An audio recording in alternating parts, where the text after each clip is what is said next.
Okay, let's go. What's up, fam? It's me, Big Sarge, coming in tonight from the business side. To my drill team, salute!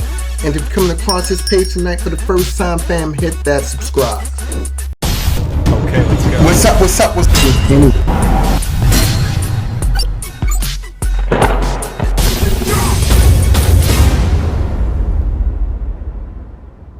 So, I've been getting these emails saying that, Big Sarge, it seems like you be kind of angry sometimes in some of your posts.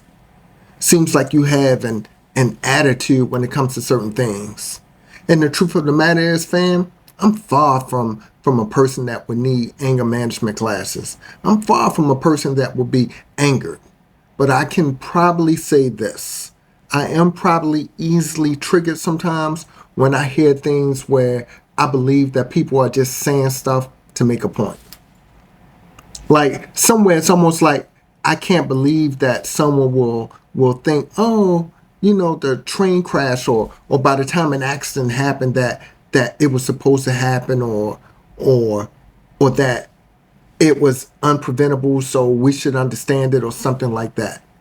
So whenever I hear scenarios or situations that are brought up and it seems like someone is just saying something to say it, like there's no rationalization put into it, there's no thought process put into it, something like that would trigger me. You know, but because I am a rational man, when by the time that I had more than one person say that I was coming across a little bit aggressive or too edgy in certain podcasts, I just want to put out there for the record that sometimes I would hear something or something will happen and it's almost like I can't wait to get home so I can get in front of this camera so that I can put these thoughts together, formulate this idea so I can put this podcast together. So sometimes when by the time that I start talking and I'm looking into this camera, it's almost like I just let go with what it is that I'm thinking, with what it is that I'm saying. So with that being said, I did my homework on when it is that people think that they should need anger management classes. And out of the top 20 reasons, I literally took down the top 10. And I took down the top 10 that I believe that would apply to me or apply to most people when by the time you're actually considering like, hey, do I actually need to sit down and talk to somebody? Because sometimes it's not a traditional anger management class that you may need. It could be you just need to sit down and talk to somebody. Talk to one of your spiritual leaders. Talk to your mentor. Talk to your best friends. Heck, even sit down and talk to your mom and dad.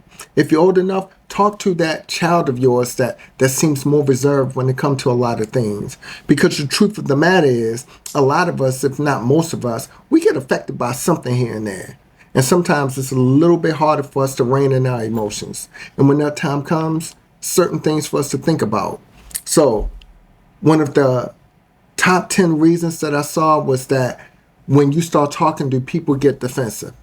So sometimes when I'm doing my podcast or I'm putting down stuff, I'm trying to consider things I believe that will be most relevant.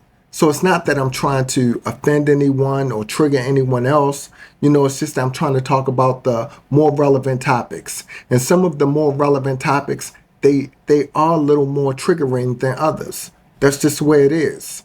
So when it comes down to doing this podcast, I am not intentionally trying to offend anyone. I'm not intentionally trying to hurt anyone, definitely not trying to trigger anyone. It's just that I'm trying to talk about those different subjects that are probably conversational worthy when it comes to people.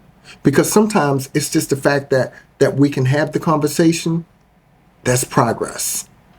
Well, the next reason out of the top 10, the second reason would be, do you end up regretting what you say? So a lot of times when I sit down and I do these podcasts, fam, I wish that you could see. I literally go straight through when I do my podcast. I don't do a lot of cutting. I don't do a lot of editing. I do a lot of cutting when by the times I just said too many times, or if by the time I could have got lost in the thought, I'll just cut that part out. But for the majority of the time, in fact, for every time, fam, whenever I sit down here, I'm giving it to you raw. I'm giving it to you the way that I see it, the way that I think it through. So a lot of times I say things and I come back and I look at the video. I really don't regret what I say. Because if I said it, I meant it. It probably could have come off wrong to some people, but a lot of times, if I had a chance to explain it, I could probably easily explain it, and that's why I really don't regret what I say. The third reasons is that the family and friends suggest classes to you, or family and friends are constantly telling you like, hey, you may need to calm down, you may need to do this or do that. Undoubtedly, fam, when by the time something like that is happening, that's something that we need to address. We can't act like everyone out there is just gaslighting you or just feeding you a bunch of stuff. Because the truth of the matter is, your family and friends, they should be giving you the truth. They should be giving you the big picture, the way that people see things, the way that you do things. The fourth reason is that when by the time you start to think that everyone else around you is crazy.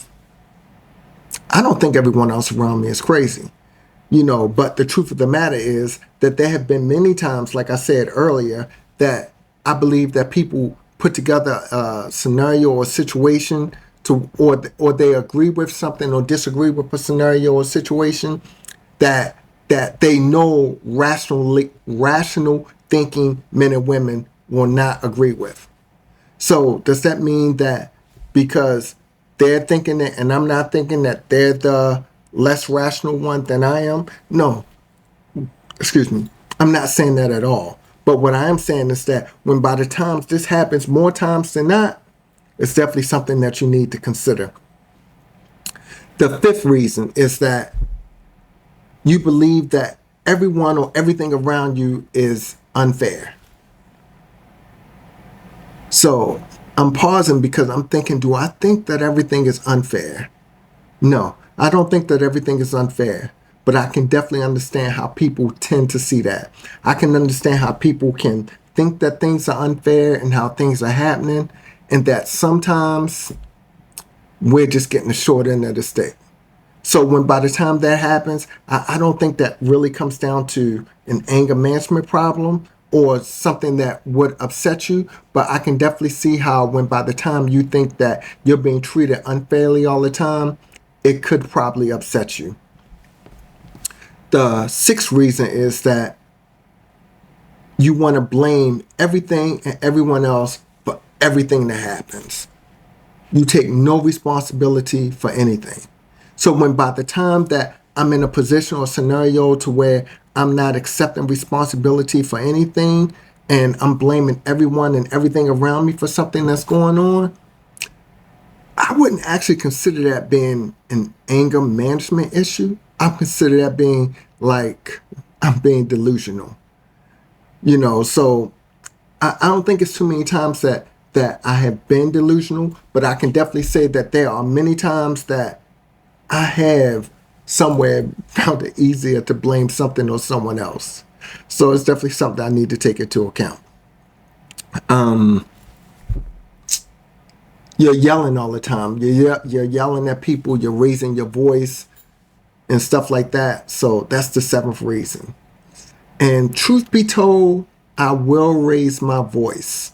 Over the last couple years, I have caught myself and immediately apologize. Sometimes I don't even finish the sentence when I raise my voice. I breathe in, lower my voice, and come down into something.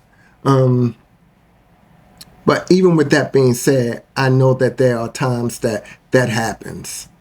So the eighth reason, just these rages of, you just get these urges to where you want to rage all the time. I don't think I really have had that to happen. Like I said, sometimes when I hear people saying or doing things that I know are completely irrational or designed to upset me, sometimes I'm still amazed that I will let it upset me.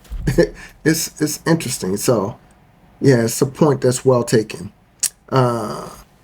The ninth reason is that people start to tiptoe around you. People start not to want to be open with you all the time because they believe that's going to lead into an argument or a fight or debate in some cases. When by the time that happens, yeah, I could see it being a little problematic. As far as me personally, I don't think people actually tiptoe around me. You know, a lot of times most people enjoy sharing their views with me. I enjoy sharing my views with people because I've reached that point in my life now. I've reached that point in conversations to where we could share a conversation and have two different views, and it's not a bad thing. You know, in fact, sometimes I intentionally like engaging people who have different viewpoints on stuff like that because for me, it adds to my knowledge. You know, it adds to my perspective to the way that I see things. And the last reason to why I believe that people should start to question or ask themselves whether or not they have any sort of anger management problems or something that's going on is that everyone around you is suggesting it. I'm talking about your closest family, your closest friends have actually suggested it to you. I'm not saying that someone brought it up, like I said earlier before, or they mentioned it. I'm talking about the fact that your closest family and friends totally suggest it to you. And when by the time that this happens, fam, this is something that we really need to consider. So with that being said, that's how I ended up coming to this test tonight. That's how I ended up doing this.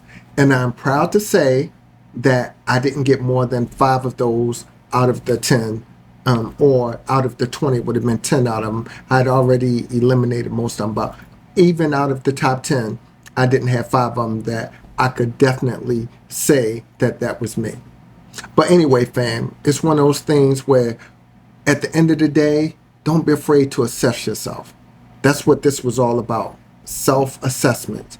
Because it's when we start to do those self-assessments that we start to see and understand the big picture to who we really are. So hope that you enjoyed this tonight. I never mind once I'm doing a deeper dive into Big Sarge. You know, Okay, let's so go. if you hung around this long, thanks for hanging around. I'm going to keep putting that content out there for you. This is Big Sarge, fam. And I'm out.